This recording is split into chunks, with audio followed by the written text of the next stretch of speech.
안녕하세요. 고전평론가 고미숙입니다. 오늘은 지난 시간에 이어서 명리학의 약간 전문적인 영역으로 잠깐 들어봐 보겠습니다. 이제 음양오행, 그건 자연의 리듬이죠.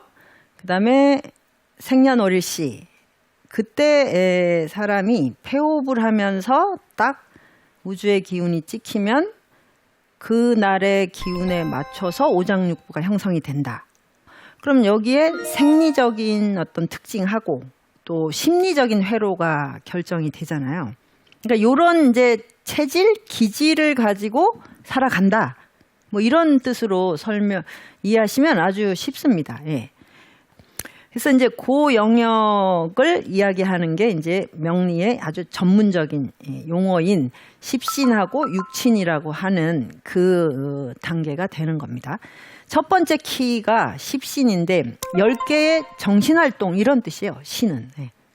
그러면 정신활동을 가장 원초적인 차원에서 얘기하면 타고난 욕망이에요. 욕망. 사람은 이제 욕망을 가지고 생명활동을 시작해요. 생명은 곧 어떤 욕망의 발현이거든요. 그러니까 욕망이 이렇게 리듬을 탑니다. 그런데 또 어떤 경우에 과속을 하죠. 가속을 하다가 의욕이 떨어지면 갑자기 잠수를 타게 되죠. 이게 이제 리듬과 속도예요. 우리가 거의 매일 뭐 이런 패턴 안에 있지 않습니까? 아침에는 막 그냥 막 너무 막 삶의 의욕이 충천하다가 그 해줄 무렵 되면 뭐 뚝 떨어진다든지 아니면 그 반대라든지 뭐 이런 등등이. 자, 근데 이 언어들은 음양오행하고 달리 굉장히 그 평소에 안 쓰는 언어들이에요. 그래서 좀 낯선데 요거를 이제 그 인문학적으로 언어를 바꿔보면 아주 쉽습니다, 사실은. 네. 그래서 첫 번째 리듬이 이제 비겁이라고 하는 단계인데 비견과 겁재 이런 뜻이에요. 비견은 어깨를 나란히 한다. 나의 확장이죠. 겁재는 나의 재산을 털어간다 이런 뜻이에요. 내 재산을 이렇게 약탈하는 존재예요. 라이벌이죠. 근데 나의 동료와 나를 확장해 주는 거랑 나의 어떤 능력을 계속 압박하는 거는 같은 욕망에 속해요. 그러니까 이게 상생상극인 거죠. 그래서 이 부분은 어떤 정신활동이냐? 자존감의 영역이라고 말합니다. 그러니까 비겁을 많이 타고났네 이러면 자존감이 아주 충만하다 이런 뜻이 돼요. 근데 이것도 참 균형 잡기가 어렵습니다. 자존감이 충만하네 여기까지는 좋아요. 근데 그게 지나치면 어떻게 돼요? 완전히 독재자가 되는 거죠. 자기 기준 외에는 아무것도 없는 이런 분들 뭐 떠오르시죠? 그게 다 넘치거나 모자라니까 이거를 어떻게 균형을 잡는가가 운명의 아주 중요한 척도겠죠. 이런 거를 이제 말해주고 두 번째가 식상인데 식신하고 상관이에요. 이거는 내가 세상에 펼치는 활동, 발산하는 에너지예요. 그럼 우리가 재능을 타고났어. 이런 게 바로 그거죠. 그러니까 모차르트처럼 뭐 4살 때 불후의 명곡을 창작을 해. 이게 노력의 산물이라고 설마 생각하시진 않죠. 네. 그냥 타고난 거예요. 타고난 거. 자기도 모르게 막 하는 거죠. 이런 뭐 경우는 너무나 많습니다. 그냥 태어나서 걷기 시작하면서 축구하는 사람 뭐 이런 재능이 많다는 것, 에너지를 계속 쓰는 거예요. 그래서 방전이 돼요. 그런데 이런 재능을 만들어내는 그 원동력을 뭐라고 보냐면 식욕, 성욕이라고 봐요. 네. 그래서 식신상관을 잘 타고났다 그러면 어딜 가도 밥이 그냥 다 준비되어 있겠구나. 먹을 포기를 타고나는 거예요. 이런 분이 뭐 당연히 요리도 잘하고 귀신같이 최고의 식당을 알아냅니다.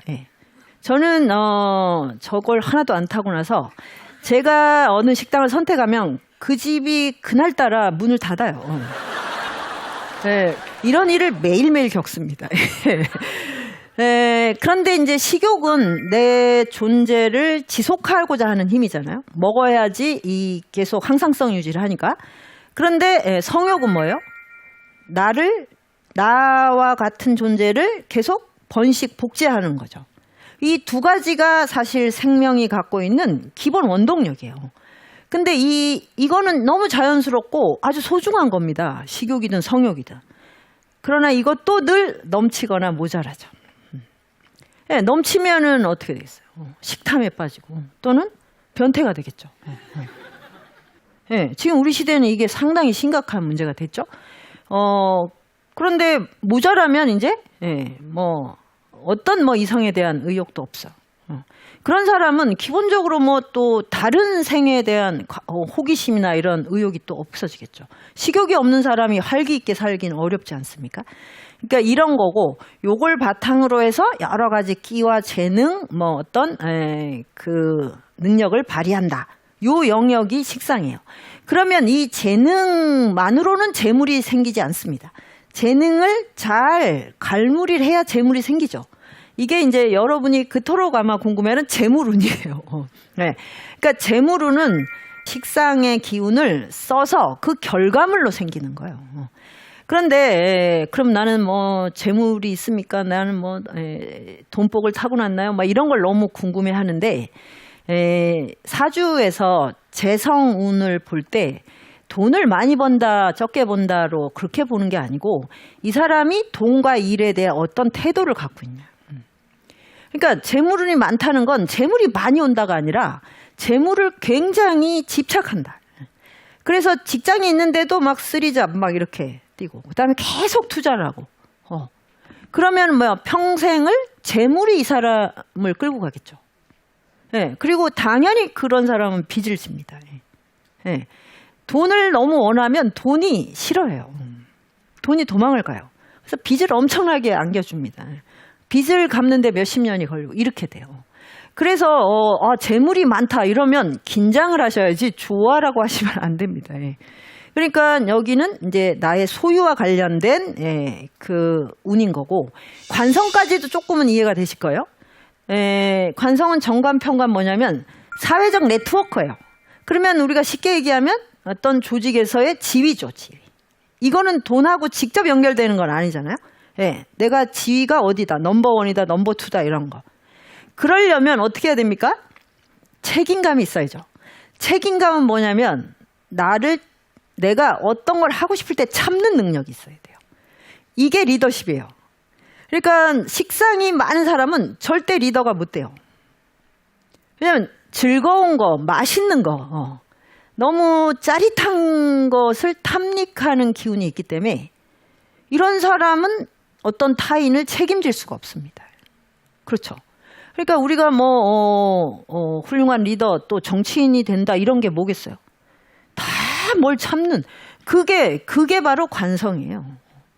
그러니까 관운이 좋다 이거는 내가 승진이 되고 지위가 높아진다는 뜻이지만 굉장히 많은 거를 참고 견뎌야 된다는 뜻이기도 해요. 그런 거를 타고난 사람이 있다는 거예요. 절제력을.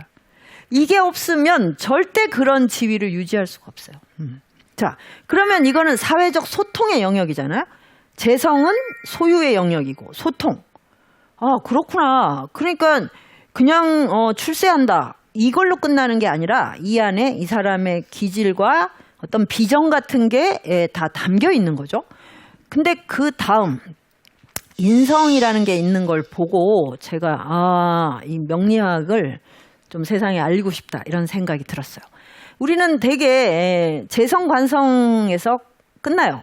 운명에 대한 관심이. 그죠? 근데 인성이라는 게 있어요. 이게 뭐냐? 공부운이라고 이렇게 일단 나옵니다. 그럼 명예, 그러니까 문서운 이렇게도 나와요. 근데 이걸 잘 따지고 보면 뭐냐면 통찰력이에요. 통찰력. 본인의 통찰력이 궁금하신 적이 있습니까? 나는 통찰력을 타고났을까? 가서 물어봐야겠다. 나는 얼마나 통찰력이 있나요? 제가 지혜로운 인간이 될까요? 이런 걸 물어보지 않죠. 그러니까 이거는 완전히 빼놓는 거예요. 그냥. 그러나 인간이 밟아야 하는 길 안에는 이렇게 통찰의 영역까지 포함이 되는 거예요. 그러니까 우리가 알던 재물이 아니고 우리가 알던 그 출세가 아니고 거기에 인성이라는 또 영역이 또 있구나. 그렇게 해서 제가 이것이 인생이다라는 것만 알아도 삶을 대하는 태도가 아주 달라질 수 있겠구나.